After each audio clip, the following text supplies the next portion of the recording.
"We've been invited to the new police station, George," said his friend. The police chief, the mayor, and other guests were standing on the steps when they arrived. The first thing they saw inside was the new alarm system. George was curious. He wanted to get a closer look. But it was too crowded, so he wandered off to find something else to look at. In the basement, he found a row of jail cells. Now George could have some fun.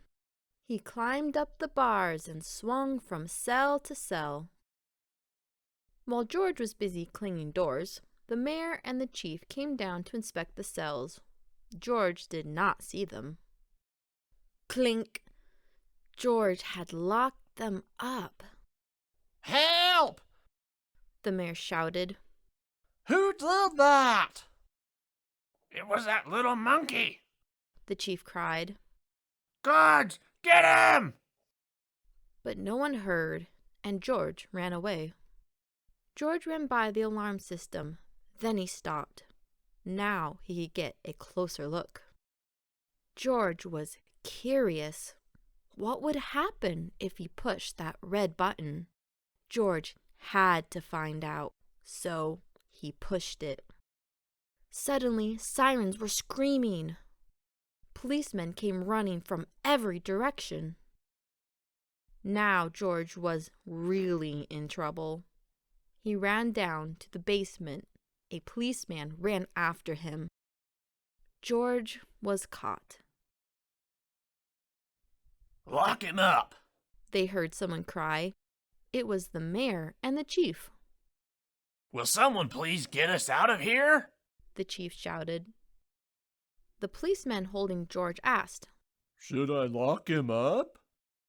Well, The chief said.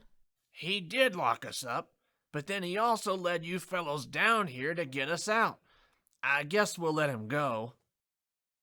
Now let's go upstairs and get on with the ceremony, Said the mayor. George was left alone in the basement, and he soon was busy swinging from cell to cell once more. In the middle of the ceremony, a policeman came and whispered in the chief's ear. We have a problem. One of the jail cells got locked again. Not again? Where's that monkey? They rushed down to see who got locked up this time. Were they surprised when they found out? It was George, I hope you learned your lesson. said the chief. I'll give you one more chance. "Thanks, Chief," Said the man with the yellow hat. He had been looking for George everywhere. The chief opened the door and George jumped into his friend's arms.